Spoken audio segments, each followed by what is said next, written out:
Question 1. Analysis of a scenario where a veterinary technician is caring for a canine patient presenting with acute, severe respiratory distress and a history of recent travel to a region known for a novel, highly contagious, and potentially zoonotic respiratory virus. The clinic is busy, and the technician is concerned about cross-contamination to other patients and staff. What is the most appropriate immediate course of action regarding infection control and biosecurity? Option A. Place the patient in an isolation ward, but delay the full decontamination process until the diagnostic results for the suspected virus are confirmed, to avoid unnecessary use of resources. Option B.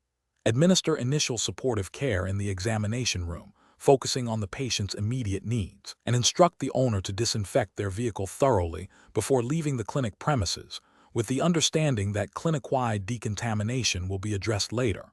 Option C. Proceed with admitting the patient to a standard examination room and begin treatment, ensuring the technician wears gloves and a mask, and plan for a thorough cleaning of the room after all other appointments for the day are completed. Option D. Immediately isolate the patient in a designated negative pressure room. Don appropriate personal protective equipment, PPE, including gloves, gown, and N95 respirator, and initiate a comprehensive cleaning and disinfection protocol for the isolation room and all potentially contaminated equipment, using a virucidal disinfectant effective against the suspected pathogen, while notifying the veterinarian and clinic manager of the situation. Correct answer is D. Immediately isolate the patient in a designated negative pressure room. Don appropriate personal protective equipment, PPE, including gloves, gown, and N95 respirator, and initiate a comprehensive cleaning and disinfection protocol for the isolation room and all potentially contaminated equipment, using a virucidal disinfectant effective against the suspected pathogen, while notifying the veterinarian and clinic manager of the situation. Explanation. Scenario analysis. This scenario presents a common yet critical challenge in veterinary practice, maintaining effective infection control and biosecurity in the face of potential contamination and resource limitations. The technician is faced with a situation where standard protocols might be compromised due to an unexpected event, requiring immediate, informed decision-making to prevent disease transmission within the clinic and to the wider community. The professional challenge lies in balancing the urgency of patient care with the imperative of strict adherence to biosecurity measures, especially when dealing with a potentially zoonotic agent. Correct approach analysis. The correct approach prioritizes containment and thorough decontamination according to established protocols for known or suspected highly contagious and zoonotic agents. This aligns with the core principles of veterinary biosecurity and infection control mandated by regulatory bodies overseeing veterinary practice. Specifically, it reflects the ethical obligation to protect animal and human health, as well as the professional responsibility to prevent the spread of disease. Following established protocols for highly contagious agents ensures that all potential pathways of transmission are addressed, from direct contact to environmental contamination, thereby safeguarding other patients, staff, and clients. This approach is directly supported by guidelines from veterinary professional organizations and regulatory agencies that emphasize risk assessment and proactive containment. Incorrect approaches analysis. One incorrect approach involves proceeding with routine cleaning and disinfection without specific consideration for the suspected agent. This fails to acknowledge the heightened risk associated with potentially zoonotic or highly contagious diseases, violating the principle of risk-based biosecurity. Regulatory frameworks mandate that veterinary facilities implement protocols commensurate with the risks presented by the diseases they encounter. Failing to escalate decontamination procedures when a zoonotic agent is suspected is a direct breach of these requirements and an ethical lapse in protecting public health. Another incorrect approach is to delay comprehensive decontamination until after all other patients have been seen. This creates an unacceptable window of opportunity for pathogen transmission. Biosecurity protocols are designed to be implemented immediately upon suspicion or confirmation of a highly contagious agent to minimize exposure. Postponing critical decontamination steps directly contravenes the principles of immediate containment and risk mitigation, potentially leading to an outbreak within the clinic. This demonstrates a failure to prioritize patient and public safety over convenience or workflow efficiency, which is a significant ethical and regulatory violation. A third incorrect approach might be to rely solely on personal protective equipment, PPE, without rigorous environmental decontamination. While PPE is a crucial component of infection control, it is not a substitute for thorough environmental cleaning and disinfection. Pathogens can persist on surfaces and equipment, posing a continued risk of transmission even after direct patient contact has ceased. Regulatory guidelines and best practices emphasize a multifaceted approach that includes environmental hygiene as a cornerstone of biosecurity. Over-reliance on PPE alone indicates a misunderstanding of how infectious agents spread and a failure to implement comprehensive control measures. Professional reasoning. Professionals should approach such situations by first activating their clinic's established biosecurity and infection control plan. This plan should outline steps for suspected highly contagious or zoonotic diseases, including immediate isolation, notification of relevant personnel, and specific decontamination procedures. Risk assessment is paramount. Understanding the specific pathogen's transmission routes and environmental stability informs the necessary level of containment and disinfection. Decision-making should be guided by the principle of better safe than sorry, erring on the side of caution when dealing with potential zoonotic agents. Continuous education and adherence to updated guidelines from veterinary regulatory bodies and professional organizations are essential for maintaining competence in infection control. Question 2. Operational review demonstrates a veterinary technician specialist is tasked with assessing a canine patient presenting with lethargy and decreased appetite. Which approach to evaluating the patient's overall health status is most aligned with best professional practice and regulatory expectations for a specialist? Option A. An assessment prioritizing the neurological system due to the lethargy, with minimal attention to other systems unless directly indicated by initial findings. Option B.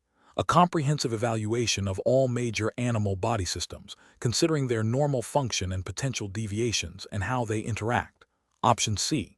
A focused assessment primarily on the gastrointestinal system, given the decreased appetite and a brief check of vital signs. Option D. A review of the patient's past medical records to identify any chronic conditions that might explain the current symptoms, without a current physical examination. The correct answer is B. A comprehensive evaluation of all major animal body systems, considering their normal function and potential deviations, and how they interact. Explanation. Scenario analysis. This scenario is professionally challenging because it requires the veterinary technician specialist to synthesize information from multiple animal body systems to assess a patient's overall health status and identify potential risks. A superficial understanding of individual systems is insufficient. The specialist must recognize how disruptions in one system can impact others, leading to complex clinical presentations.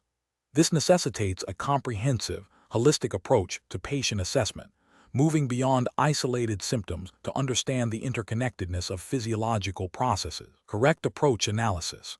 The correct approach involves a systematic and integrated assessment of all major animal body systems, considering their normal function and potential deviations. This aligns with best professional practice as defined by veterinary regulatory bodies, which emphasize a thorough and evidence-based approach to patient care. By evaluating the cardiovascular, respiratory, gastrointestinal, neurological, and integumentary systems, among others, the specialist can identify subtle signs of disease, predict potential complications, and formulate a targeted diagnostic and treatment plan. This comprehensive evaluation minimizes the risk of overlooking critical issues and ensures that patient care is guided by a deep understanding of physiological interdependencies, thereby upholding the ethical obligation to provide competent and diligent care. Incorrect approaches analysis. An approach that focuses solely on the presenting complaint without considering the broader physiological context is professionally unacceptable. This failure represents a significant deviation from best practices and regulatory expectations. It risks misdiagnosis, delayed treatment, and potential harm to the patient by ignoring underlying or concurrent systemic issues. Ethically, it breaches the duty of care by not performing a complete and thorough assessment. An approach that prioritizes only the most obvious or severe signs, while neglecting less apparent but potentially significant findings in other systems, is also professionally unsound. This selective assessment can lead to incomplete diagnostics and a failure to address the root cause of the patient's distress or to anticipate secondary complications. Regulatory guidelines mandate a comprehensive evaluation, and this approach falls short of that standard, potentially leading to substandard patient outcomes. An approach that relies solely on historical data without performing a current, in-depth physical examination and system-specific assessment is inadequate. While historical information is valuable, it does not replace the need for real-time evaluation of the patient's current physiological state. This can result in outdated or inaccurate assessments, leading to inappropriate treatment decisions and failing to meet the standard of care expected of a veterinary technician specialist. Professional reasoning. Professionals should employ a structured approach to patient assessment, beginning with a thorough history and progressing to a head-to-tail physical examination. This examination should then be followed by a systematic review of all major body systems, considering their normal function and how potential abnormalities might manifest. The specialist should actively seek to integrate findings from different systems, recognizing that a problem in one area can significantly influence another. This integrated approach, grounded in a deep understanding of comparative physiology and pathology, allows for the identification of complex issues and the development of effective, patient-centered care plans. Continuous learning and staying abreast of current veterinary knowledge are crucial for maintaining this level of competence. Question 3. The audit findings indicate that a veterinary technician specialist, during the review of a blood smear from a canine patient presenting with lethargy and anorexia, identified significant anisocytosis, polychromasia, and the presence of nucleated red blood cells, in addition to a mild leukocytosis. The veterinarian had initially noted only mild anemia on a previous automated cell count. The technician's detailed morphological assessment suggests a more complex underlying issue than simple anemia. Which of the following actions best represents the appropriate response for the veterinary technician specialist in this situation? Option A. Advise the client directly that the patient has a severe, complex blood disorder requiring immediate, aggressive treatment, bypassing the veterinarian's involvement in the initial communication. Option B. Report only the presence of anisocytosis and polychromasia, omitting the nucleated red blood cells and leukocytosis, as these might be considered secondary findings by the veterinarian. Option C. Conclude that the automated cell count was likely inaccurate and proceed with treatment for regenerative anemia based solely on the smear findings, without further veterinary consultation. Option D. Document the detailed morphological findings, correlate them with the patient's clinical signs, and present this comprehensive assessment to the veterinarian for further diagnostic consideration and treatment planning. The correct answer is D. Document the detailed morphological findings, correlate them with the patient's clinical signs, and present this comprehensive assessment to the veterinarian for further diagnostic consideration and treatment planning. Explanation. Scenario analysis. This scenario is professionally challenging because it involves a discrepancy between a veterinarian's initial assessment and the technician's detailed findings on a blood smear. The technician has identified specific morphological abnormalities that, if overlooked or misinterpreted, could lead to a delayed or incorrect diagnosis, impacting patient care and potentially leading to adverse outcomes. The challenge lies in the technician's responsibility to accurately report and interpret findings, ensuring they are communicated effectively to the veterinarian for appropriate clinical decision-making, all within the scope of their practice, as defined by regulatory guidelines. Correct approach analysis. The correct approach involves the veterinary technician meticulously documenting all observed cellular abnormalities, correlating these findings with the patient's clinical signs, and presenting this comprehensive information to the veterinarian. This aligns with the core responsibilities of a veterinary technician specialist in hematology, emphasizing accurate data collection, interpretation within their expertise, and clear communication. Regulatory frameworks for veterinary technician specialists often mandate adherence to established diagnostic protocols, accurate record keeping, and the ability to recognize and report significant findings that influence patient management. This approach ensures that the veterinarian has all necessary information to make informed treatment decisions, upholding the standard of care and professional ethics. Incorrect approach is analysis. One incorrect approach is to dismiss the observed abnormalities as insignificant without further investigation or consultation. This fails to meet the professional obligation to thoroughly evaluate diagnostic samples and could lead to a misdiagnosis or delayed treatment, violating ethical standards of patient care, and potentially contravening regulatory expectations for due diligence in diagnostic procedures. Another incorrect approach is to overstate the significance of minor or artifactual changes without proper context or comparison to normal morphology. This can lead to unnecessary diagnostic procedures, increased client costs, and potential misdirection of veterinary efforts, which is professionally irresponsible and may not align with the scope of practice for a technician in interpreting complex diagnostic data without veterinary oversight. A third incorrect approach is to fail to document the findings clearly and comprehensively, or to communicate them inadequately to the veterinarian. This directly impacts the veterinarian's ability to make informed decisions and can be considered a breach of professional communication protocols and record-keeping standards, potentially leading to errors in patient management. Professional reasoning. Professionals should employ a systematic decision-making framework. This begins with thorough sample evaluation, followed by accurate documentation of all findings, including both normal and abnormal morphology. Next, the technician should apply their specialized knowledge to interpret these findings in the context of the patient's clinical presentation.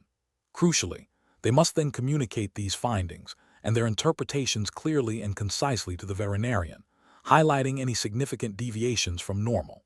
If uncertainty exists, seeking clarification or further consultation from the veterinarian or a more experienced colleague is paramount. This iterative process of observation, interpretation, communication, and collaboration ensures optimal patient care and adherence to professional and regulatory standards. Question 4. Research into the radiographic findings of a canine patient reveals a fracture of the distal femur. Considering the biomechanical function of the stifle joint and the potential for articular surface involvement, which of the following interpretations most accurately guides subsequent diagnostic and therapeutic planning? Option A. Evidence of osteoarthritis in the tarsocrural joint. Option B. A simple transverse fracture of the mid-diaphysis of the femur. Option C. A comminuted fracture of the distal femur with significant articular surface involvement and cranial displacement of the distal fragment. Option D. A hairline fracture of the proximal humerus. Correct answer is C. A comminuted fracture of the distal femur with significant articular surface involvement and cranial displacement of the distal fragment. Explanation. Scenario analysis. This scenario presents a common challenge in veterinary practice where a technician must interpret radiographic findings related to a complex skeletal issue. The challenge lies in accurately identifying the specific type of fracture and its implications for treatment, requiring a thorough understanding of bone anatomy, fracture classifications, and the functional consequences of skeletal damage. Misinterpretation can lead to inappropriate treatment recommendations, delayed healing, or secondary complications, impacting patient welfare and potentially leading to professional repercussions. Correct approach analysis. The correct approach involves a systematic evaluation of the radiographic images, correlating the visual findings with the patient's clinical presentation and history. This includes identifying the specific bone involved, the fracture line's orientation, e.g., transverse, oblique, spiral, comminuted, displacement and angulation of fragments, and any involvement of the joint surface. Understanding the biomechanical function of the affected bone and joint is crucial for predicting the impact of the fracture on mobility and stability. This methodical approach aligns with best professional practice by ensuring accurate diagnosis, which is fundamental to developing an effective and appropriate treatment plan, thereby upholding the standard of care expected of a veterinary technician specialist. Incorrect approaches analysis. One incorrect approach would be to solely focus on the presence of a fracture without characterizing its type or extent. This fails to provide the necessary detail for informed treatment decisions and overlooks potential complications like joint involvement or significant displacement, which are critical for prognosis and management. This approach is ethically problematic as it deviates from the expected standard of diagnostic thoroughness. Another incorrect approach would be to assume a specific fracture type based on a superficial resemblance without detailed radiographic analysis. This can lead to misdiagnosis and inappropriate treatment, potentially causing harm to the patient. This is a failure of due diligence and professional responsibility. A third incorrect approach would be to disregard the functional implications of the fracture, focusing only on the bone's structural integrity. Skeletal injuries impact mobility and pain, and a complete assessment must consider these functional aspects to guide rehabilitation and pain management strategies. Neglecting functional assessment is a failure to provide comprehensive patient care. Professional reasoning. Professionals should approach radiographic interpretation with a structured methodology. This involves initial assessment of image quality, followed by systematic examination of each bone and joint, identifying any abnormalities. For skeletal injuries, this includes classifying the fracture type, assessing displacement and angulation, and evaluating for joint involvement. Crucially, the findings must be integrated with the patient's clinical signs and history to formulate a complete diagnostic picture. This systematic and comprehensive approach ensures that all relevant factors are considered, leading to the most accurate diagnosis and the development of the best possible treatment and management plan for the patient, in accordance with established veterinary standards and ethical obligations. Question 5. Stakeholder feedback indicates a need for clearer guidance on the role of a veterinary technician specialist in interpreting complex clinical biochemistry results when the supervising veterinarian is temporarily unavailable. A client presents their dog exhibiting lethargy and decreased appetite, with recent blood work showing elevated alkaline phosphatase ALP, mild hyperbilirubinemia, and a slightly decreased albumin. The veterinarian is unreachable for the next 12 hours. What is the most appropriate course of action for the veterinary technician specialist? Option A. Compile a detailed report of the biochemical findings, correlating them with the presenting clinical signs and potential organ system involvement, and present this to the veterinarian for their review and definitive diagnosis and treatment plan upon their return. Option B. Advise the owner that the blood work appears normal and there is no cause for concern given the dog's symptoms. Option C. Inform the owner that the dog likely has a liver condition and recommend they start a specific liver support supplement immediately. Option D. Provide the owner with a general explanation of what ALP and bilirubin are, without relating it to the dog's specific results or clinical signs. The correct answer is A. Compile a detailed report of the biochemical findings, correlating them with the presenting clinical signs and potential organ system involvement, and present this to the veterinarian for their review and definitive diagnosis and treatment plan upon their return. Explanation. Scenario analysis. This scenario is professionally challenging because it requires the veterinary technician specialist to interpret complex biochemical data in the context of a specific clinical presentation, while also considering the limitations of their role and the need for appropriate veterinary oversight. The veterinarian is unavailable, placing a higher degree of responsibility on the technician to make informed recommendations based on their expertise. This situation demands a nuanced understanding of biochemical markers, their interpretation, and the ethical and regulatory boundaries of veterinary technician practice. Correct approach analysis. The correct approach involves recognizing that while the technician can interpret the provided biochemical data and identify potential organ dysfunction based on established reference ranges and clinical signs, they cannot independently diagnose or prescribe treatment. Best professional practice dictates that the technician should compile a comprehensive report of their findings, including the biochemical abnormalities and their potential implications for organ function, and present this to the supervising veterinarian for their review and definitive diagnosis and treatment plan. This aligns with the regulatory framework for veterinary technicians, which emphasizes their role in assisting the veterinarian and operating under their direct or indirect supervision. Ethical guidelines also mandate that technicians practice within their scope of competence and defer diagnostic and prescriptive authority to the veterinarian. Incorrect approach is analysis. One incorrect approach would be to directly inform the owner about a specific diagnosis and recommend a particular treatment. This constitutes practicing veterinary medicine without a license, a clear violation of veterinary practice acts and regulations in most jurisdictions. It bypasses the veterinarian's authority and expertise, potentially leading to inappropriate or harmful treatment for the animal. Another incorrect approach would be to dismiss the biochemical abnormalities as insignificant without further investigation or consultation with the veterinarian. This could be considered a failure to act with due diligence and could lead to delayed diagnosis and treatment of a serious condition, potentially harming the animal and violating professional standards of care. A third incorrect approach would be to provide a general overview of biochemical markers without correlating them to the specific patient's clinical signs and history.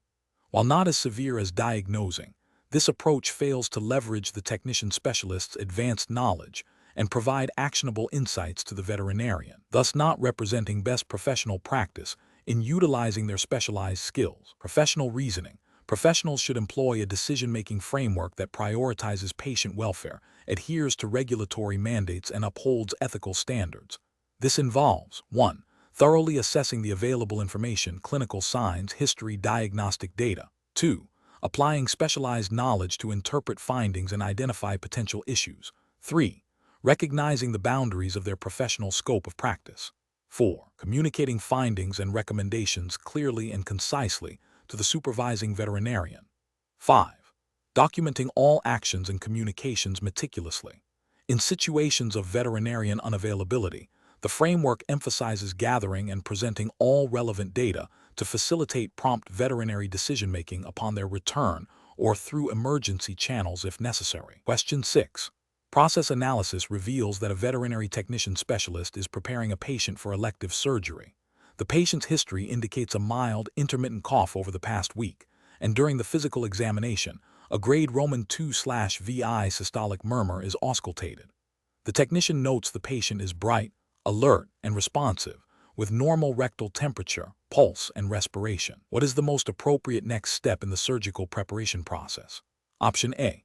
Document the findings thoroughly and consult with the veterinarian to discuss potential anesthetic and surgical plan modifications based on the murmur and cough.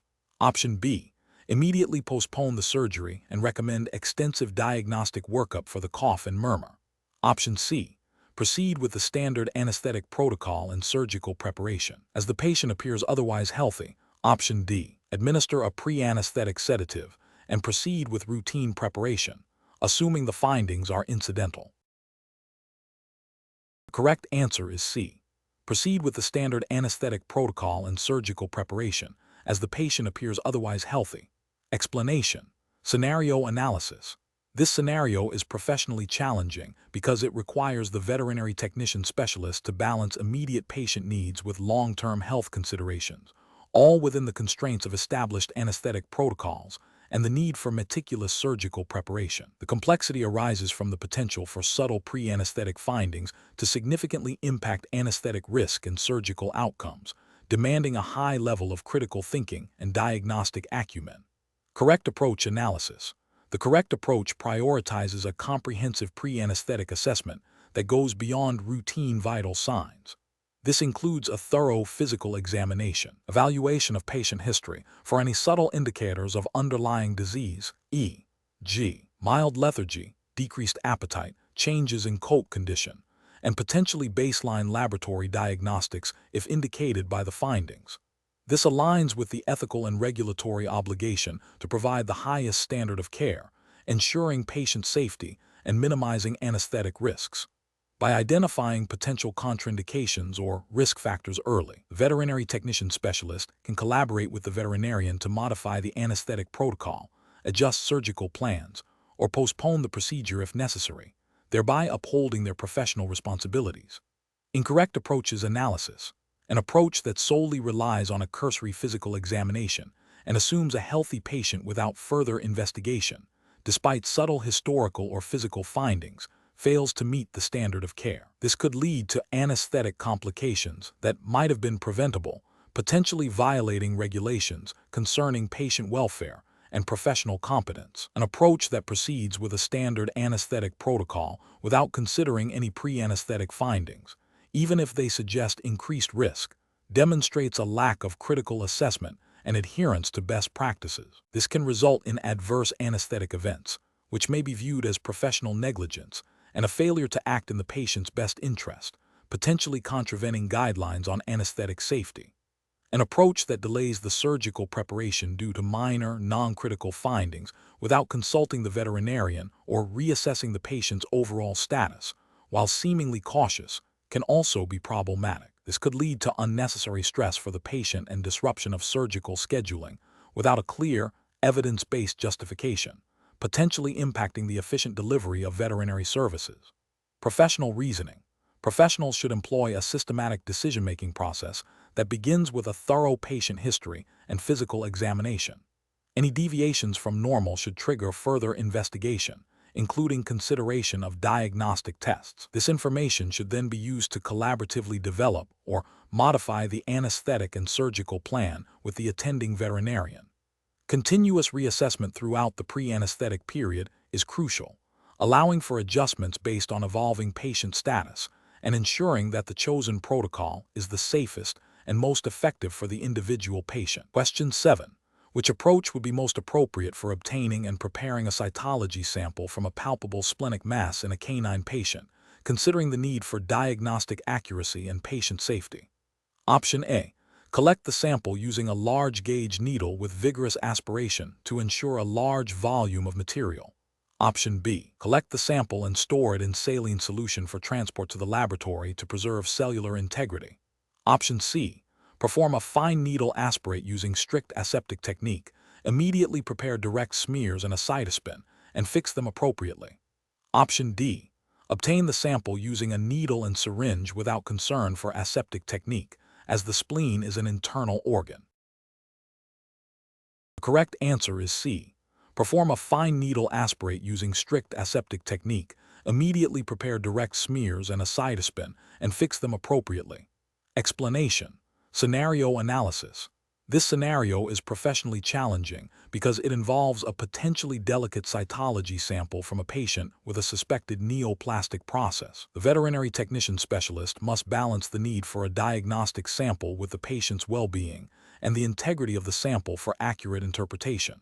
The risk of sample contamination, inadequate cellularity, or iatrogenic damage to the patient necessitates a carefully considered approach.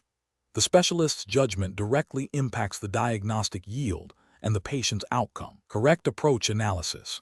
The correct approach prioritizes obtaining a high-quality, representative sample with minimal patient discomfort and risk of complications. This involves aseptically collecting the sample using an appropriate technique, e.g., fine needle aspirate or core biopsy, and immediately preparing it for cytologic evaluation. Proper fixation and staining techniques are crucial for preserving cellular morphology and ensuring accurate interpretation by the pathologist or specialist. This aligns with the ethical obligation to provide competent care and the regulatory expectation of adhering to best practices in diagnostic procedures. Incorrect approaches analysis. One incorrect approach involves collecting a sample without adequate aseptic technique. This introduces a significant risk of bacterial contamination, which can obscure cellular detail, lead to misinterpretation of inflammatory cells as neoplastic, and potentially cause a localized infection at the aspirate site. This failure violates the principle of patient safety and the expectation of performing diagnostic procedures with due care. Another incorrect approach is to collect a sample and then delay its preparation and fixation. Cytologic samples, especially those containing fragile cells or fluids, can degrade rapidly. Delayed fixation can lead to autolysis, smudging of cells, and loss of nuclear detail, rendering the sample non-diagnostic. This demonstrates a lack of understanding of sample handling requirements and compromises the diagnostic process, failing to meet professional standards. A third incorrect approach is to collect a sample using excessive suction or force, which can cause significant hemorrhage and tissue damage. While a sample is obtained, the resulting smear may be dominated by red blood cells and fibrin, obscuring the neoplastic cells of interest. This approach prioritizes sample quantity over quality and patient comfort, potentially leading to a misleading or non-diagnostic result and causing unnecessary iatrogenic injury. This is contrary to the ethical duty to minimize harm. Professional reasoning. When faced with a diagnostic procedure like cytology sample collection, a veterinary technician specialist should employ a systematic decision-making process. This begins with a thorough understanding of the suspected condition and the specific diagnostic goals. Next, the specialist must assess the patient's condition and temperament to select the safest and most effective collection method. This involves considering potential risks and benefits, including patient comfort, sample quality, and the likelihood of diagnostic yield. Finally, the specialist must execute the chosen technique with precision, adhering to aseptic principles and proper sample handling protocols to ensure the integrity of the sample and the well-being of the patient. This structured approach ensures that decisions are evidence-based, ethically sound, and aligned with professional standards of care. Question 8. The review process indicates that a veterinary technician is presented with a Labrador Retriever that has just completed an agility training session. The dog is panting heavily, its heart rate is elevated, and it appears mildly fatigued. The technician is tasked with assessing the dog's immediate post-exercise status. Which of the following represents the most appropriate initial approach for the veterinary technician? Option A. Reassure the owner that panting and fatigue are normal after exercise and proceed with other tasks without further assessment. Option B. Immediately administer oxygen therapy and initiate intravenous fluid administration due to the observed panting and elevated heart rate. Option C. Advise the owner that the dog is likely experiencing heat stroke and recommend immediate transport to an emergency veterinary clinic. Option D. Perform a thorough physical examination, including assessment of mucous membrane color, capillary refill time, respiratory effort, and palpation of muscles, while considering the dog's recent strenuous activity. The correct answer is D. Perform a thorough physical examination, including assessment of mucous membrane color, capillary refill time, respiratory effort, and palpation of muscles, while considering the dog's recent strenuous activity. Explanation. Scenario analysis. This scenario presents a challenge in differentiating between normal physiological variations and signs of pathology in a common domestic animal species. The technician must rely on a thorough understanding of canine anatomy and physiology to accurately interpret the presented clinical signs, distinguishing between expected post-exercise responses and indicators of a more serious underlying condition. This requires not just knowledge recall, but the ability to apply that knowledge to a specific patient presentation. Correct approach analysis. The correct approach involves a systematic evaluation of the patient's history, physical examination findings, and knowledge of normal physiological parameters for a dog of that breed, age, and activity level. Recognizing that panting, increased heart rate, and mild muscle fatigue are expected post-exercise responses in a healthy canine, while also being vigilant for other signs like extreme lethargy, pale mucous membranes, or abnormal respiratory sounds, demonstrates best professional practice. This aligns with the veterinary technician's role in patient assessment and monitoring, contributing to accurate diagnosis and treatment planning under veterinary supervision. Ethical practice mandates providing care based on sound scientific principles and patient well-being. Incorrect approaches analysis. One incorrect approach would be to immediately assume a serious medical emergency based solely on panting and increased heart rate after exercise, without considering the context of recent activity. This overreaction can lead to unnecessary diagnostic procedures, increased stress for the animal, and potentially misdirected treatment, failing to uphold the principle of providing appropriate and evidence-based care. It neglects the fundamental understanding of normal physiological responses. Another incorrect approach would be to dismiss the observed signs as entirely normal without further investigation, even if other subtle abnormalities are present. This could involve overlooking early indicators of conditions like heat stroke, cardiac issues, or respiratory distress, which could have significant negative consequences for the animal's health and prognosis. This failure to critically assess the complete clinical picture represents a lapse in professional diligence and a potential breach of the duty of care. A third incorrect approach would be to rely on anecdotal information or owner assumptions about the dog's health rather than conducting a thorough, objective assessment. While owner input is valuable, it should not replace the technician's professional judgment and diagnostic skills. This approach risks misinterpreting the situation and failing to identify genuine medical concerns. Professional reasoning. Professionals should employ a structured decision-making framework that begins with gathering comprehensive patient information, history, signalment, presenting complaint. This is followed by a systematic physical examination, focusing on all body systems. The findings are then interpreted in light of established anatomical and physiological knowledge, considering breed, age, and environmental factors. Any deviations from normal are critically evaluated for their potential clinical significance. If uncertainty exists, further diagnostic steps or consultation with the veterinarian are essential. This iterative process ensures that patient care is based on accurate assessment and sound scientific principles, prioritizing patient welfare and adhering to professional standards. Question 9.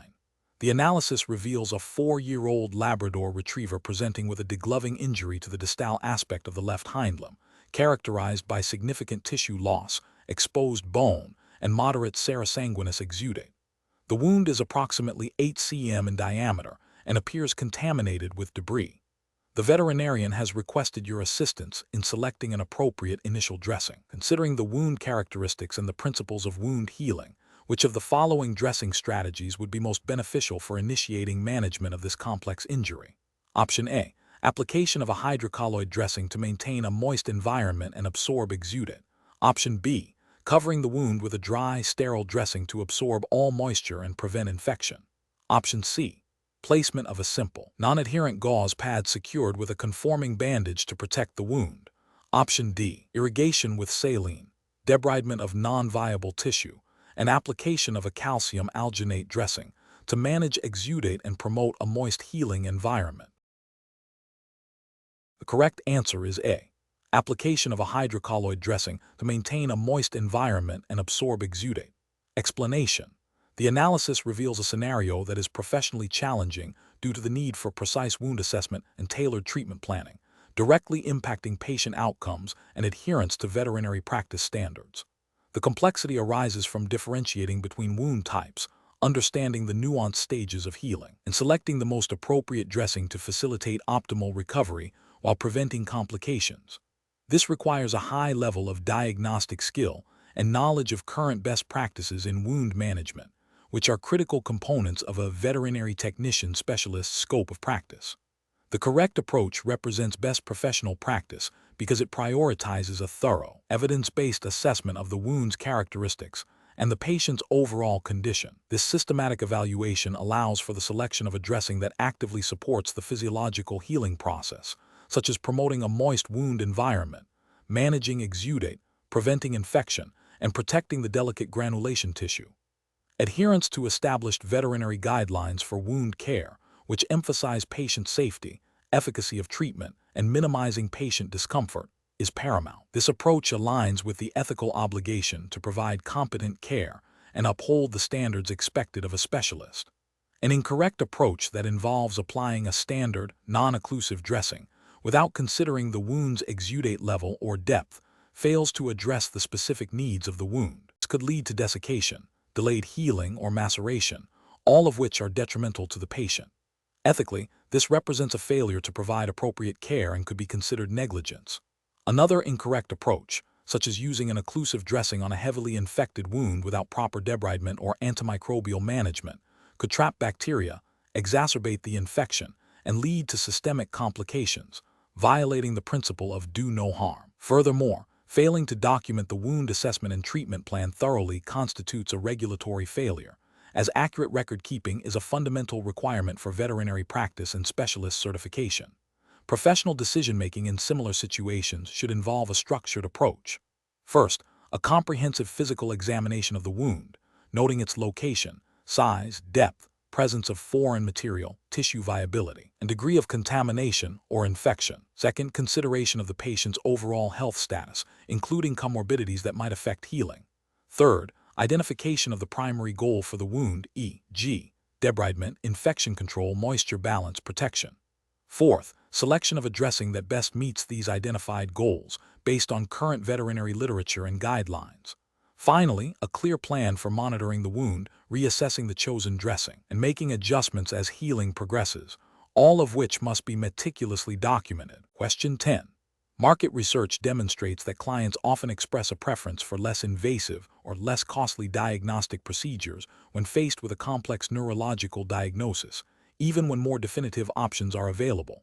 A veterinary technician specialist, with advanced knowledge of neuroanatomy and the central and peripheral nervous system, is discussing a case with a client whose dog is exhibiting progressive neurological deficits. The client is hesitant about pursuing an MRI and cerebrospinal fluid analysis, citing financial concerns and a desire to avoid over-testing. The technician understands that these tests are crucial for accurately localizing the lesion within the nervous system and determining the underlying cause, which will significantly impact treatment efficacy and prognosis. What is the most ethically and professionally appropriate course of action for the veterinary technician specialist in this situation?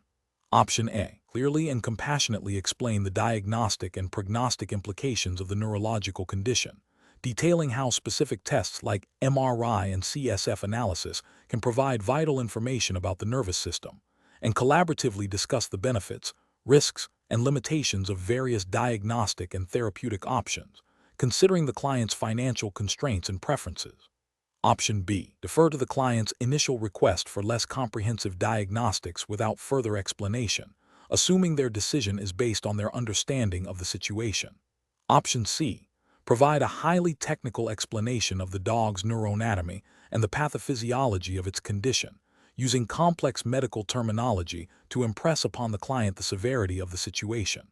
Option D. Strongly advocate for the most advanced and expensive diagnostic procedures, emphasizing their superiority, without fully exploring alternative diagnostic pathways or acknowledging the client's financial limitations. Correct answer is A. Clearly and compassionately explain the diagnostic and prognostic implications of the neurological condition, detailing how specific tests like MRI and CSF analysis can provide vital information about the nervous system, and collaboratively discuss the benefits, risks, and limitations of various diagnostic and therapeutic options, considering the client's financial constraints and preferences. Explanation. Scenario analysis. This scenario presents a professional challenge due to the inherent conflict between a client's expressed wishes and the veterinary technician specialist's professional judgment regarding the best course of action for a patient with a complex neurological condition. The technician is privy to detailed information about the patient's central and peripheral nervous system status, including the implications of potential diagnostic and therapeutic interventions. The client's desire for a specific, potentially less invasive or less definitive diagnostic path, coupled with their financial constraints, creates a dilemma where the technician must balance client autonomy with the ethical obligation to advocate for the patient's well-being and provide accurate, evidence-based information. The technician's role as a bridge between the veterinarian and the client, and their specialized knowledge of neuroanatomy and neurological disease, places them in a critical position to influence decision-making. Correct approach analysis. The correct approach involves the veterinary technician specialist clearly and compassionately communicating the diagnostic and prognostic implications of the patient's neurological condition, drawing upon their understanding of central and peripheral nervous system components and neuroanatomy. This includes explaining how specific diagnostic tests, e.g., MRI, CSF analysis, can provide crucial information about the location and nature of the neurological insult, thereby guiding treatment. The technician should also transparently discuss the potential benefits, risks, and limitations of various diagnostic and therapeutic options, including those that might be more invasive or costly, in the context of the patient's specific neurological deficits. This approach upholds the principle of informed consent by ensuring the client has a comprehensive understanding of the situation, enabling them to make a decision that aligns with their values and the patient's best interests, as determined by professional veterinary standards. This aligns with the ethical guidelines of veterinary practice, which emphasize client education and patient advocacy. Incorrect approaches analysis. One incorrect approach involves deferring entirely to the client's initial request for a less comprehensive diagnostic workup without providing detailed explanations of the potential consequences. This fails to uphold the technician's professional responsibility to educate the client about the nuances of neurological disease and the importance of specific diagnostic tools in pinpointing the problem within the central or peripheral nervous system. It risks leading to a suboptimal diagnosis or treatment plan, potentially compromising patient welfare and violating the ethical duty to advocate for the animal. Another incorrect approach is to strongly advocate for the most expensive and invasive diagnostic procedures without adequately addressing the client's financial concerns or exploring alternative, albeit potentially less definitive, diagnostic pathways. While the technician's expertise might suggest these are ideal, failing to consider the client's resources and preferences can alienate the client and lead to a breakdown in communication and trust.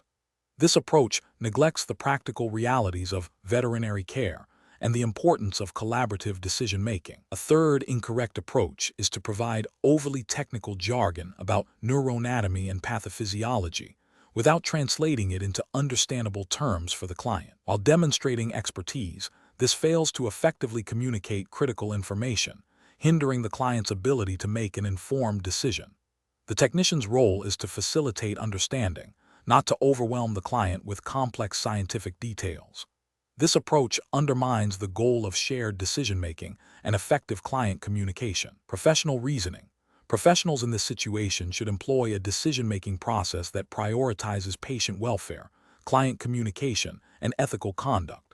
This involves active listening to the client's concerns and financial limitations, followed by a clear, empathetic, and evidence-based explanation of the patient's neurological condition. The technician should leverage their specialized knowledge of neuroanatomy to explain how different diagnostic tests can illuminate the problem within the central and peripheral nervous system. They should then collaboratively discuss a range of diagnostic and therapeutic options, outlining the pros and cons of each in relation to the patient's specific deficits and the client's circumstances. This process fosters a partnership with the client, ensuring that decisions are made with full understanding and respect for all parties involved, ultimately serving the best interests of the patient. Question 11.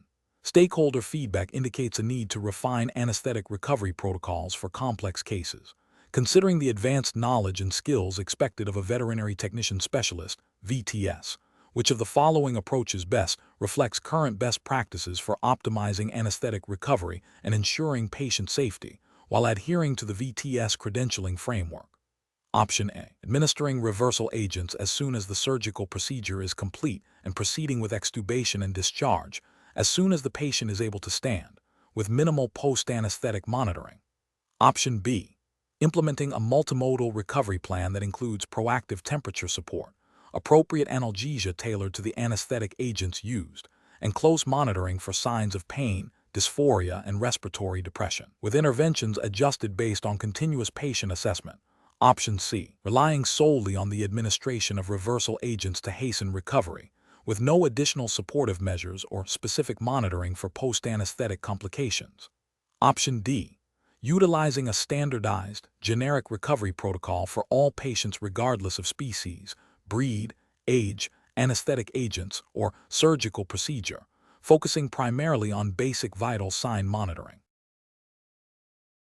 The correct answer is B. Implementing a multimodal recovery plan that includes proactive temperature support, appropriate analgesia tailored to the anesthetic agents used, and close monitoring for signs of pain, dysphoria, and respiratory depression, with interventions adjusted based on continuous patient assessment. Explanation. Scenario analysis. This scenario is professionally challenging because it requires the veterinary technician specialist to critically evaluate different anesthetic recovery protocols based on patient-specific factors and current best practices, while adhering to the strict guidelines of the veterinary technician specialist, VTS, credentialing body. The pressure to ensure patient safety and optimize recovery outcomes necessitates a deep understanding of anesthetic pharmacology, physiology, and monitoring techniques, all within the defined scope of practice for a VTS. Correct approach analysis. The correct approach emphasizes a multimodal strategy that directly addresses potential complications during recovery, such as hypothermia, pain, and dysphoria, by tailoring interventions to the individual patient's needs and the specific anesthetic agents used. This aligns with the VTS credentialing body's emphasis on evidence-based practice, patient advocacy, and the application of advanced knowledge and skills to achieve optimal patient outcomes. It demonstrates a proactive and comprehensive approach to anesthetic recovery, which is a hallmark of a specialist. Incorrect approach is analysis. An approach that solely relies on reversing agents without considering other supportive care fails to address potential complications like hypothermia or pain, which can significantly impact recovery quality and patient well-being. This oversight could be considered a failure to meet the standard of care expected of a VTS, potentially violating ethical guidelines related to patient welfare. An approach that prioritizes rapid extubation and discharge without adequate monitoring for signs of respiratory depression, pain, or dysphoria neglects the critical post-anesthetic period. This could lead to adverse events and potentially violate regulations concerning the appropriate level of post-operative care and supervision. An approach that uses a one-size-fits-all recovery protocol, regardless of patient species, breed, age, or anesthetic agents used, demonstrates a lack of critical thinking and application of advanced knowledge. This can lead to suboptimal outcomes and may not meet the VTS standard of individualized patient care, potentially contravening ethical obligations to provide the highest quality of care. Professional reasoning. Professionals should approach anesthetic recovery by first conducting a thorough patient assessment, considering the anesthetic agents administered, the surgical procedure performed, and any pre-existing conditions. This assessment should inform the development of a tailored recovery plan that includes vigilant monitoring for vital signs, pain, and signs of dysphoria. Proactive management of potential complications, such as maintaining normothermia and providing appropriate analgesia, is crucial. Regular reassessment and adjustment of the recovery plan based on the patient's response are essential components of best practice. This systematic, patient-centered approach ensures adherence to ethical principles and regulatory expectations for specialist-level care. Question 12.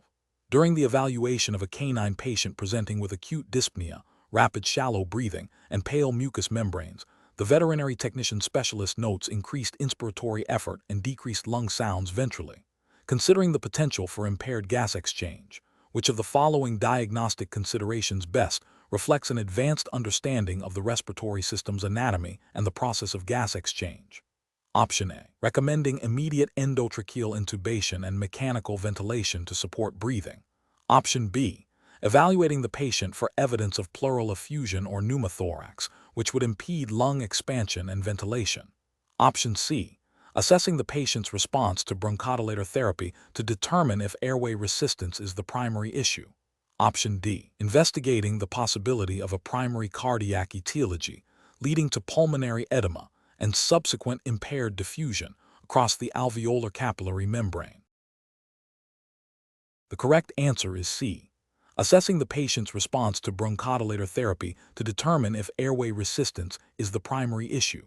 Explanation. Scenario analysis. This scenario presents a challenge due to the subtle but critical differences in how a veterinary technician specialist might interpret and respond to a patient's respiratory distress. The specialist must not only recognize the signs of compromised gas exchange, but also understand the underlying anatomical and physiological mechanisms to guide diagnostic and therapeutic interventions effectively. The pressure to act quickly in a critical care setting, coupled with the need for precise communication with the veterinarian, amplifies the professional challenge. Correct approach analysis. The correct approach demonstrates a comprehensive understanding of respiratory physiology and anatomy, identifying the potential for impaired diffusion across the alveolar capillary membrane. The specialist is focusing on the fundamental process of gas exchange. This understanding allows for targeted diagnostic questions and the anticipation of specific interventions aimed at improving oxygenation and ventilation at the cellular level. This aligns with the VTS scope of practice, which emphasizes advanced knowledge and application of veterinary nursing principles, including a deep understanding of physiological systems and their pathologies. It represents best professional practice by prioritizing a mechanistic understanding of the problem, leading to more informed and effective patient care. Incorrect approaches analysis. One incorrect approach might focus solely on superficial signs like rapid breathing, without considering the underlying cause of inadequate gas exchange. This fails to meet the VTS standard by not delving into the physiological mechanisms. It could lead to misdiagnosis or delayed appropriate treatment, potentially violating ethical obligations to provide competent care. Another incorrect approach might involve suggesting interventions that do not directly address the compromised diffusion, such as administering a bronchodilator without evidence of bronchoconstriction. This demonstrates a lack of understanding of the specific pathophysiology of impaired gas exchange and could be considered a deviation from best practice, potentially leading to patient harm and a breach of professional responsibility. A third incorrect approach could be to defer all diagnostic and therapeutic decisions to the veterinarian without offering any informed insights based on advanced knowledge. While collaboration is essential, a VTS is expected to contribute expert analysis and recommendations, not merely act as a passive assistant. This failure to apply specialized knowledge could be seen as a dereliction of the VTS role and responsibilities. Professional reasoning. When faced with a patient exhibiting respiratory distress, a veterinary technician specialist should employ a systematic approach. This begins with a thorough physical examination, focusing on respiratory rate, effort, and auscultation, Crucially, the specialist must then integrate this information with their advanced knowledge of respiratory anatomy and physiology to hypothesize the underlying cause of the distress. This involves considering potential issues at each level of the respiratory tract, from airway obstruction to alveolar capillary dysfunction. The specialist should then formulate targeted questions for the veterinarian and suggest appropriate diagnostic tests that will elucidate the specific problem, thereby facilitating prompt and effective treatment. This process emphasizes critical thinking, advanced knowledge application, and effective communication within the veterinary team. Question 13. Market research demonstrates a growing demand for specialized veterinary diagnostic services. A veterinary technician specialist, VTS, in microbiology is presented with a bacterial culture and sensitivity (CNS) report for a canine patient with a severe skin infection. The report indicates moderate sensitivity to amoxicillin, high sensitivity to enrofloxacin, and resistance to cefalexin. The veterinarian is seeking guidance on the most appropriate antibiotic therapy. Which of the following actions best represents the VTS's role and professional responsibility in this situation? Option A. Advise the veterinarian to prescribe amoxicillin, as it is a commonly used antibiotic for skin infections and shows moderate sensitivity, which is often sufficient. Option B. Immediately inform the veterinarian that cefalexin is not an option and recommend enrofloxacin without further discussion, as it shows the highest sensitivity. Option C. Review the CNS report. Cross-reference the results with current veterinary antimicrobial susceptibility guidelines, and present a concise summary of findings and potential therapeutic recommendations to the veterinarian, highlighting the enrofloxacin as a strong candidate due to high sensitivity. Option D. Suggest a repeat culture and sensitivity test, as the resistance to cefalexin might be an error, and the patient has a history of responding to cefalexin in the past. The correct answer is C. Review the CNS report. Cross-reference the results with current veterinary antimicrobial susceptibility guidelines, and present a concise summary of findings and potential therapeutic recommendations to the veterinarian, highlighting the enrofloxacin as a strong candidate due to high sensitivity. Explanation. Scenario analysis. This scenario presents a common challenge in veterinary diagnostics where a veterinarian relies on the expertise of a veterinary technician specialist, VTS, in microbiology for accurate and timely results. The challenge lies in interpreting the results of a bacterial culture and sensitivity (CNS) test, particularly when faced with an unusual or unexpected pattern, and ensuring the chosen antibiotic therapy is both effective and compliant with veterinary drug regulations. The VTS must exercise critical judgment to avoid misinterpreting data, which could lead to inappropriate treatment, patient harm, and potential regulatory noncompliance. Correct approach analysis. The correct approach involves the VTS meticulously reviewing the culture and sensitivity results, cross-referencing them with established veterinary antimicrobial susceptibility guidelines, and consulting with the veterinarian to discuss the findings and recommend appropriate therapeutic options. This demonstrates best professional practice by prioritizing patient welfare through evidence-based decision-making. Specifically, it aligns with the ethical obligation to provide competent care and the regulatory requirement to use antimicrobials judiciously to prevent the development of resistance. The VTS's role is to provide expert interpretation and recommendations, empowering the veterinarian to make the final treatment decision. Incorrect approaches analysis. One incorrect approach is to immediately select the antibiotic with the largest zone of inhibition without further consideration. This fails to account for other critical factors such as drug spectrum of activity, potential for toxicity, cost, availability, and the specific clinical presentation of the patient. Ethically, this could lead to ineffective treatment or adverse drug reactions. From a regulatory standpoint, it bypasses the veterinarian's ultimate responsibility for prescribing and could be seen as practicing veterinary medicine without a license if the VTS were to independently prescribe. Another incorrect approach is to dismiss the results as erroneous and request a repeat culture without a thorough review and consideration of potential explanations for the observed pattern. This is inefficient and potentially delays appropriate treatment. It also fails to leverage the VTS's expertise in interpreting nuanced results. Ethically, this could be considered a failure to provide timely care. A third incorrect approach is to recommend an antibiotic based solely on anecdotal evidence or personal preference, disregarding the objective sensitivity data. This is a direct violation of best practices in antimicrobial stewardship and can lead to treatment failure, increased antimicrobial resistance, and potential harm to the patient. It also disregards the regulatory emphasis on evidence-based prescribing. Professional reasoning. Professionals should employ a systematic decision-making framework when interpreting diagnostic results. This involves 1. Thoroughly reviewing all available data, culture morphology, gram stain, biochemical tests, and sensitivity results. 2. Consulting relevant, up-to-date veterinary antimicrobial susceptibility guidelines. 3. Considering the patient's clinical signs, history, and any comorbidities. 4. Collaborating with the veterinarian to discuss findings and potential treatment strategies. 5. Documenting all interpretations and recommendations.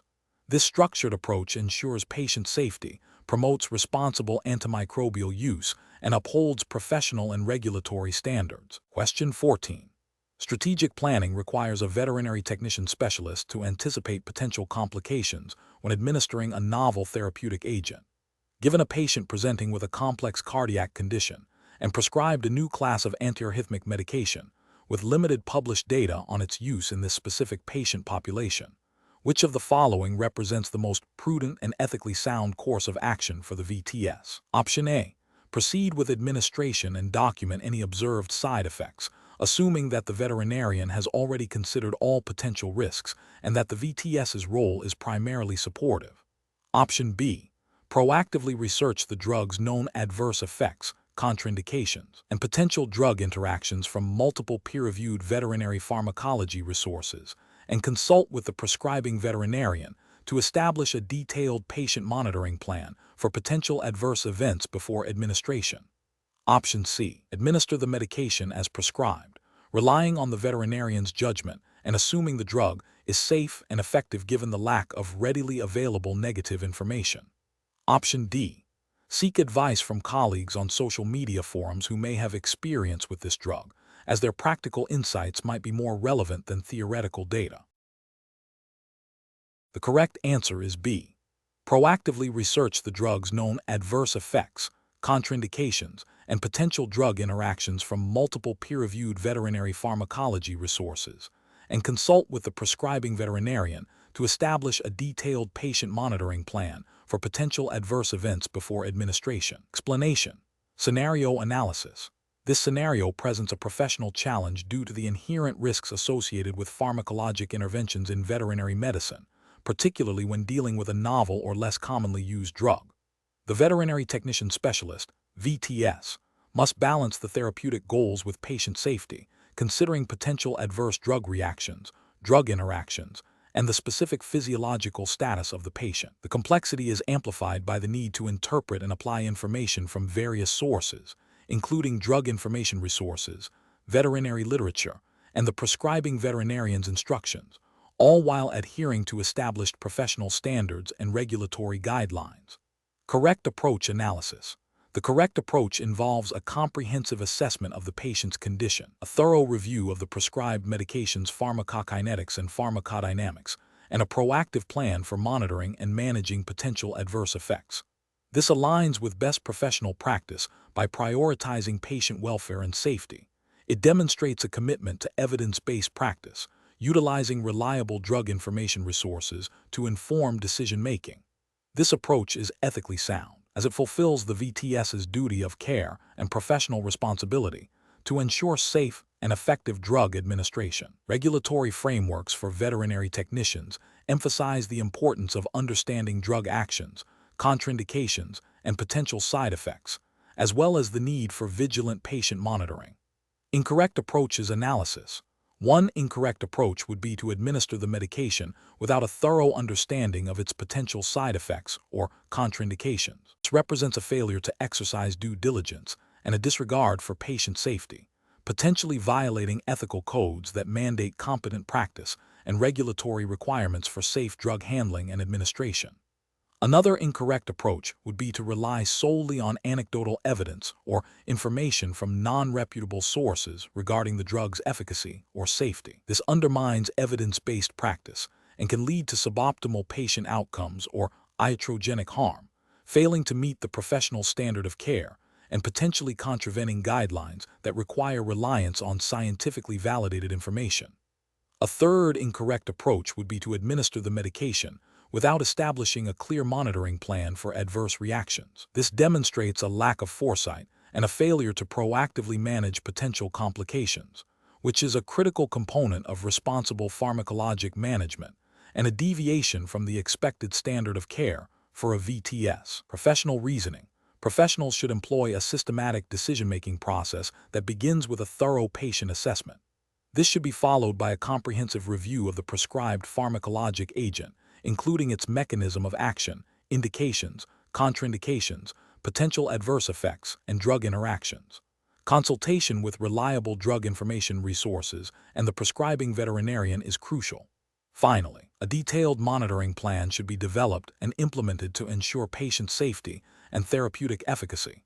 This structured approach ensures that all relevant factors are considered, leading to informed and responsible patient care. Question 15. Regulatory review indicates that veterinary technicians operate under specific scopes of practice.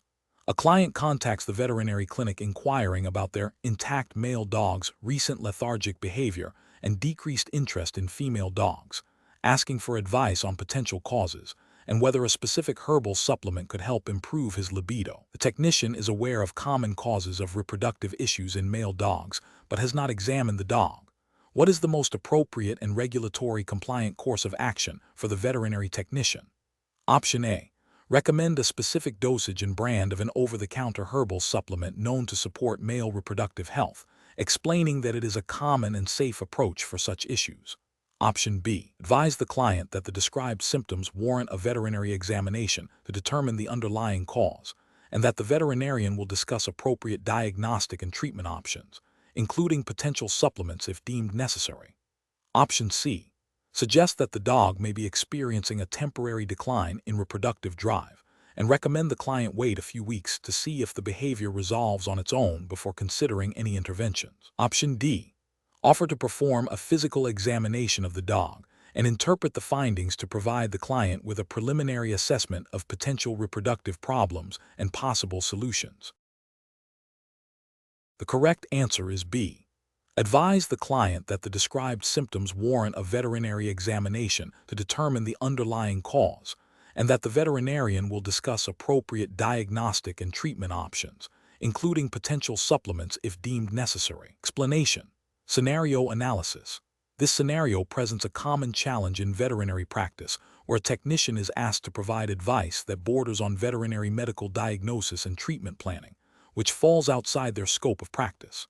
The challenge lies in recognizing the boundaries of their professional role, adhering to regulatory guidelines, and ensuring client communication is both informative and compliant. The technician must navigate the desire to be helpful with the imperative to avoid practicing veterinary medicine without a license.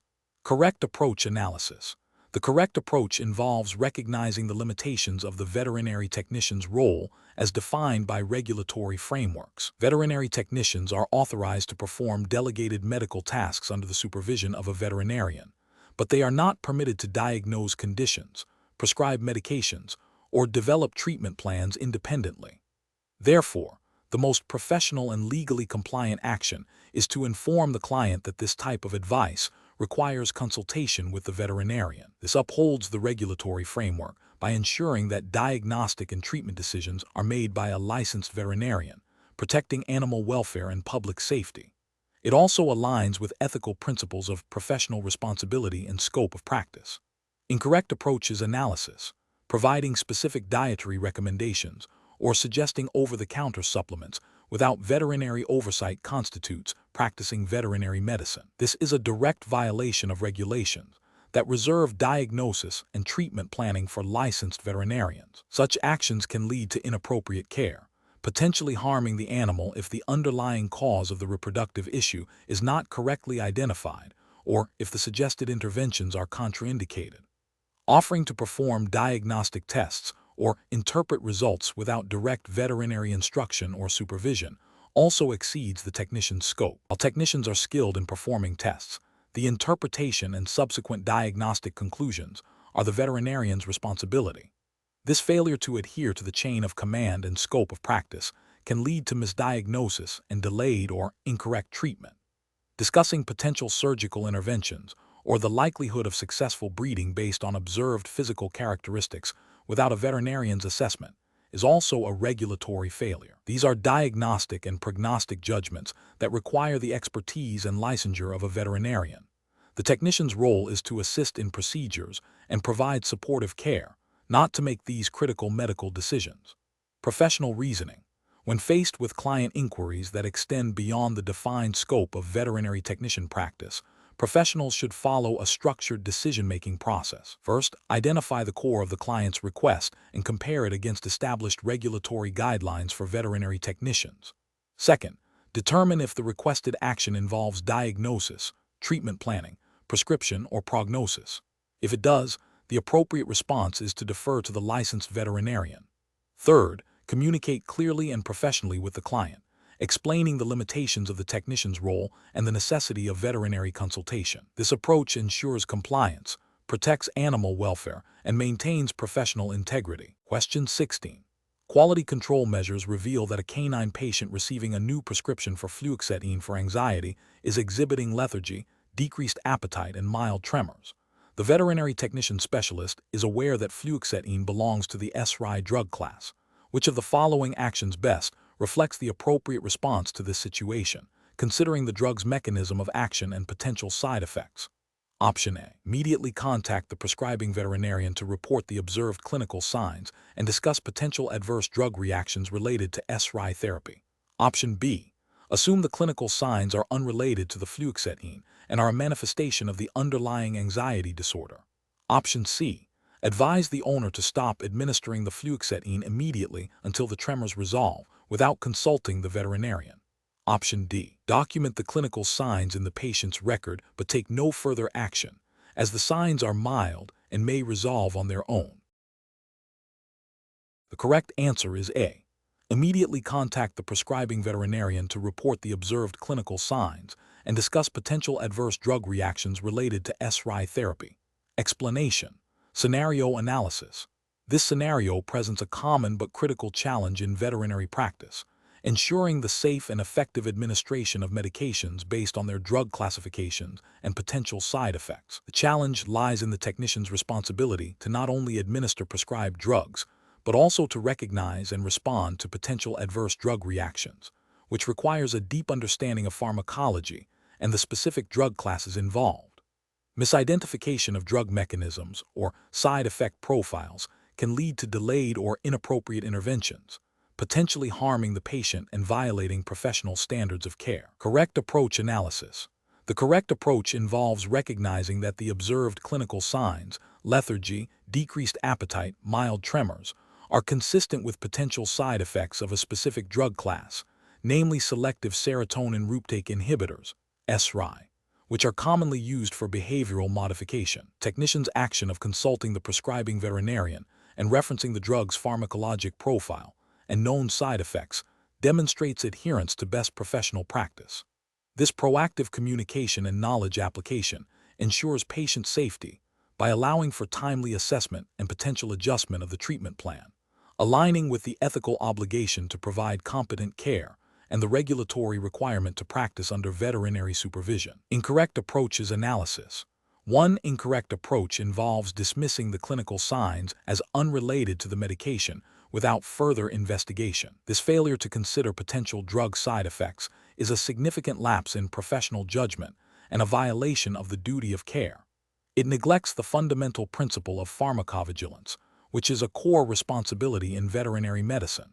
Such an approach could lead to a delayed diagnosis of an adverse drug reaction, potentially exacerbating the patient's condition. Another incorrect approach is to independently alter the dosage or discontinue the medication without consulting the veterinarian. This constitutes practicing veterinary medicine without a license, a serious regulatory and ethical violation.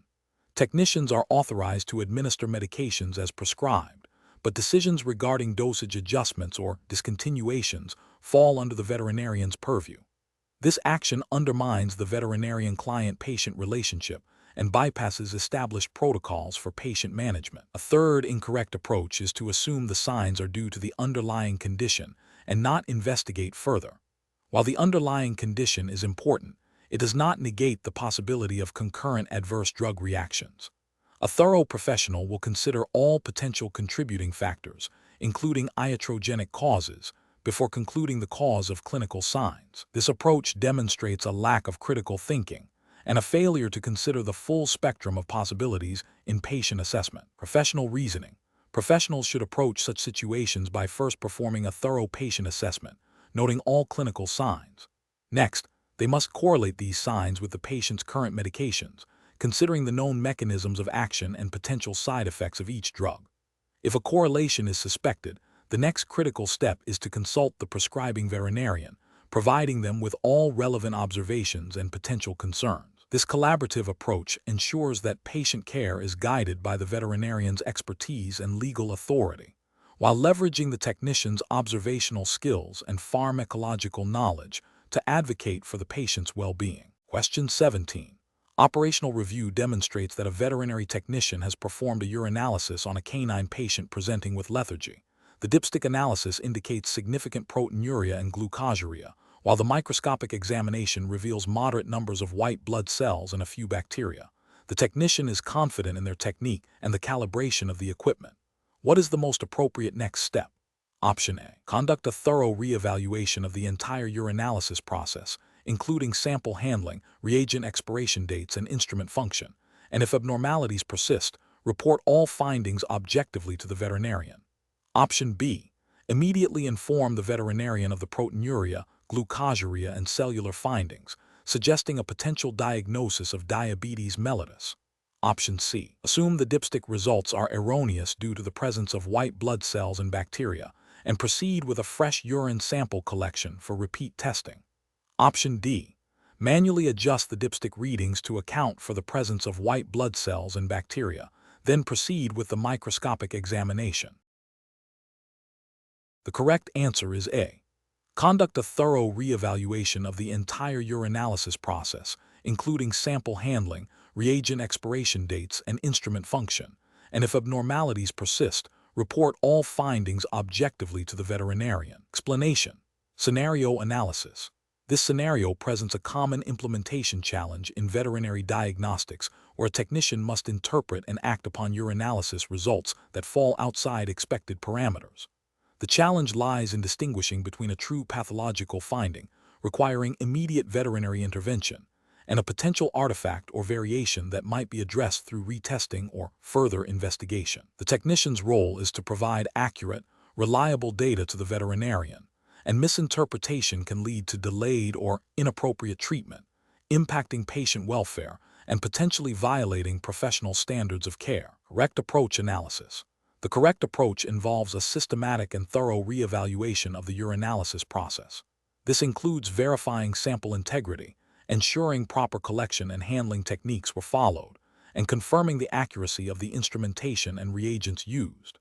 If the initial findings remain consistent after this reevaluation, the next step is to communicate these persistent abnormalities to the veterinarian with a clear, objective report. This represents best professional practice because it prioritizes patient safety by ensuring diagnostic accuracy before escalating to veterinary intervention. It aligns with the ethical obligation to provide competent care and the regulatory expectation for veterinary technicians to perform diagnostic procedures accurately and report findings reliably.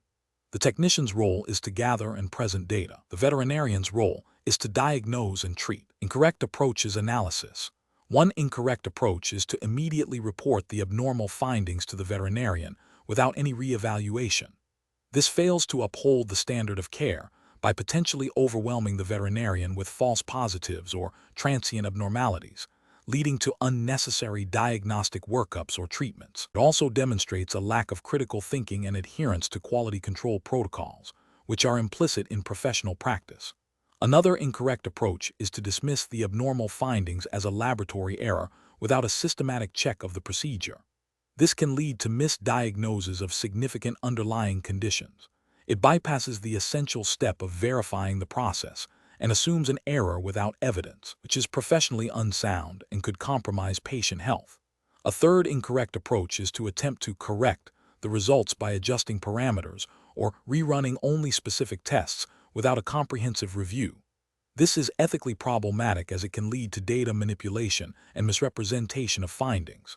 It undermines the integrity of the diagnostic process and violates the principle of honest reporting. Professional reasoning. Professionals faced with such a scenario should employ a structured decision-making process. First, acknowledge the discrepancy and the need for investigation. Second, initiate a systematic quality control review of the entire urinalysis process, from sample collection to instrument calibration. Third, if abnormalities persist, document all findings and the reevaluation steps taken. Fourth, communicate the objective findings and the reevaluation results clearly and concisely to the veterinarian. This process ensures that diagnostic information is accurate, reliable, and presented in a manner that facilitates appropriate veterinary decision-making, thereby upholding professional responsibility and ethical obligations. Question 18. Implementation of a comprehensive surgical instrument processing protocol is critical for patient safety. Which of the following approaches best ensures the sterility and readiness of surgical instruments for immediate use, adhering to established veterinary standards? Option A. Instruments are visually inspected for gross debris after manual cleaning, and then immediately used if they appear clean, with sterilization being a secondary consideration if time is limited. Option B. Single-use sterile packaging is carefully opened and then resealed with tape after instruments are placed inside, allowing for multiple instruments to be prepared together for convenience. Option C. Instruments are cleaned and then subjected to a rapid flash sterilization cycle, assuming this is sufficient for all surgical procedures regardless of the type of contamination or instrument. Option D. Instruments are thoroughly scrubbed, rinsed, and then subjected to a validated steam sterilization cycle appropriate for the instrument type, followed by proper storage in sterile packaging until needed. The correct answer is D.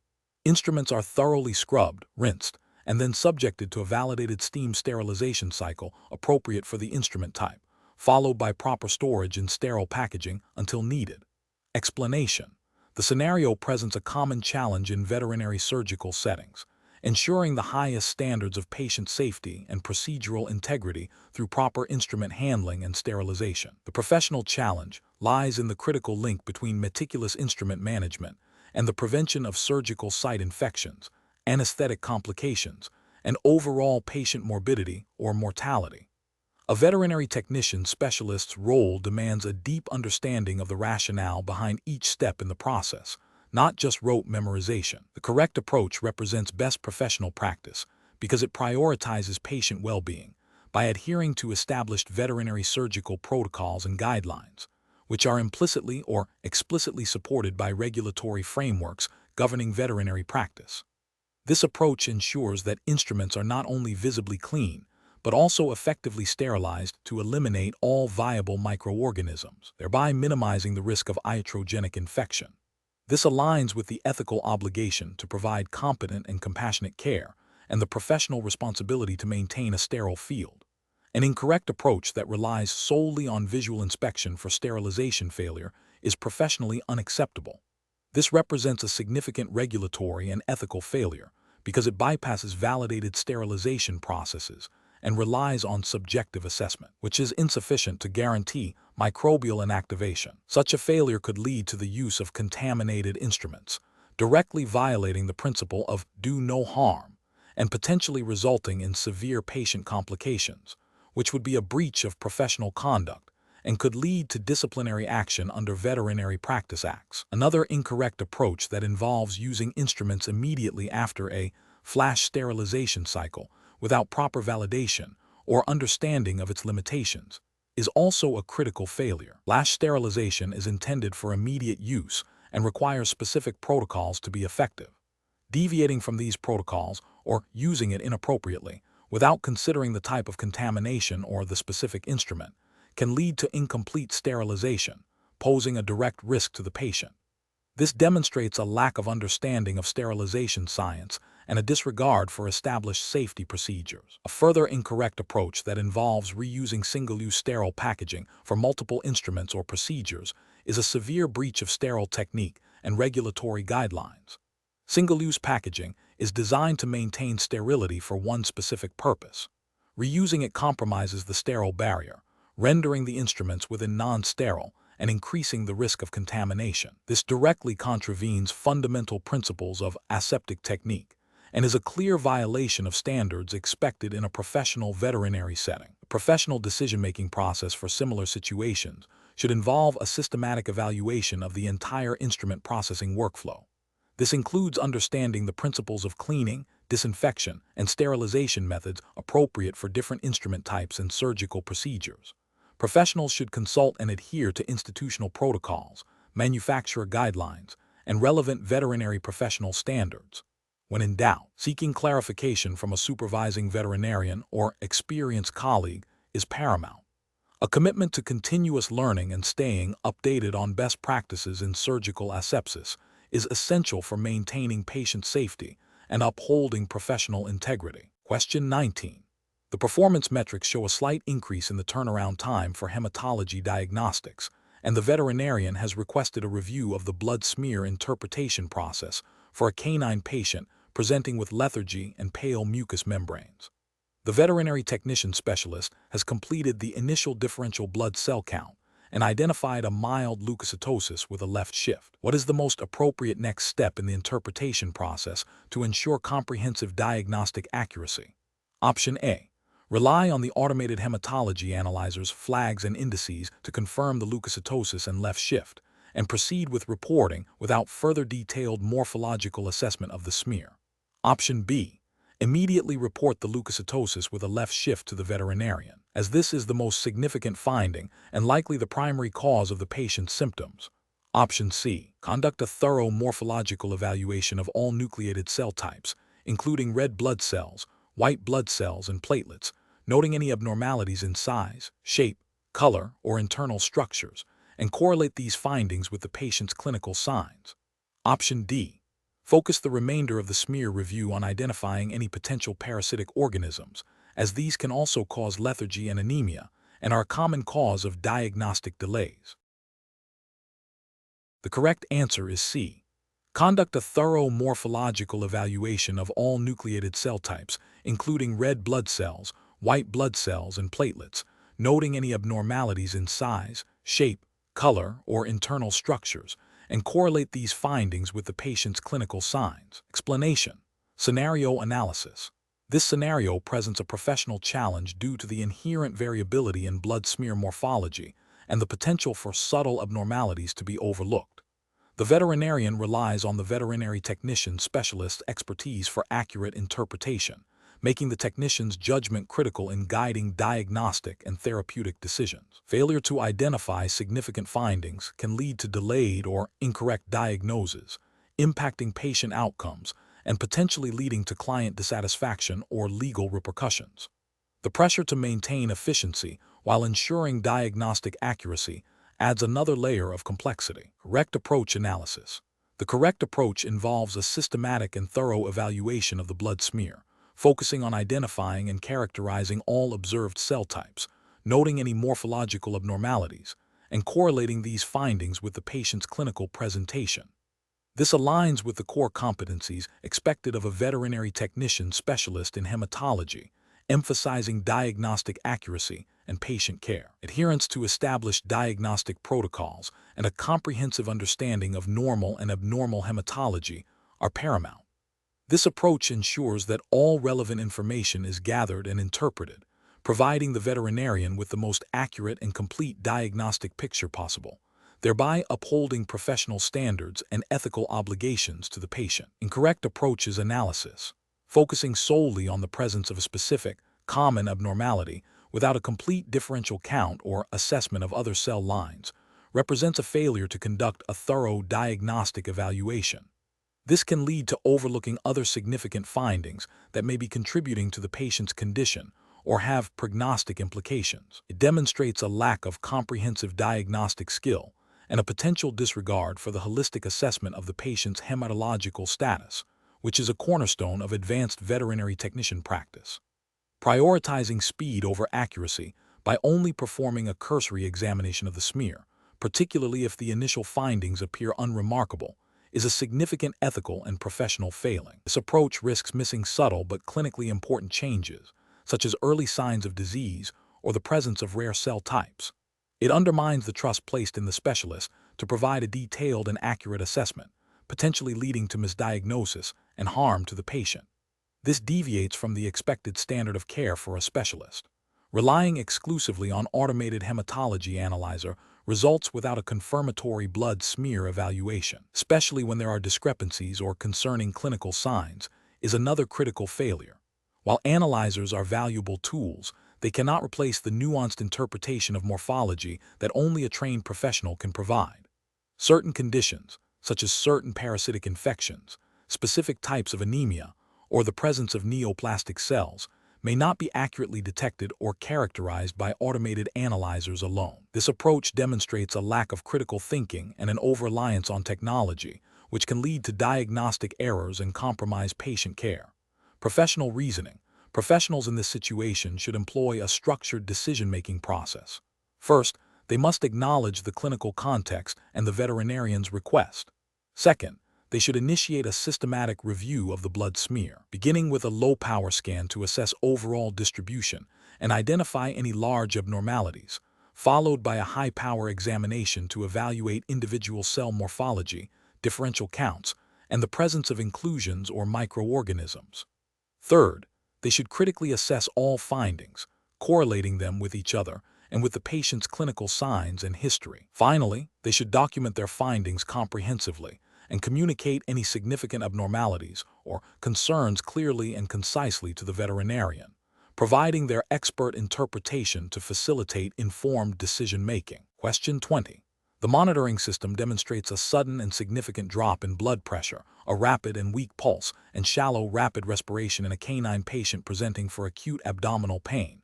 The patient is conscious but appears distressed. What is the most appropriate immediate course of action for the veterinary technician specialist? Option A.